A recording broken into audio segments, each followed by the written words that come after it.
Tiniyak ng PHIVOLCS na hindi masusundan ng pagbubuga ng magma ang Bulkang Taal sa kabila ng ibinuga nitong abo pasado alas 5 ng madaling araw ngayong Martes.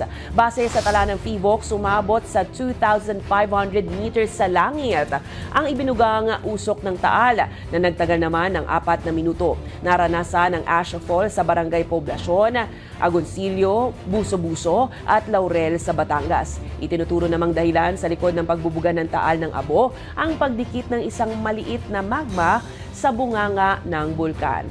Samantala, bukod sa Taal, nagbuga rin ng abo ang Bulkang Canlaon sa Negros Occidental pasado alas 3 ng hapon ngayong Martes din. Tumagal din ito ng halos 1 oras kung saan umabot naman ng 400 meters sa kalangitan ang naging pagbuga nito. Kitang-kita ang malakas na pagbuga ng Canlaon mula sa Barangay Mansalanaw, La Castellana at Negros Occidental. Habang nakataas pa rin sa Alert Level 2 ang naturang bulkan magmula nang pumutok ito ng malakas noong Hunyo.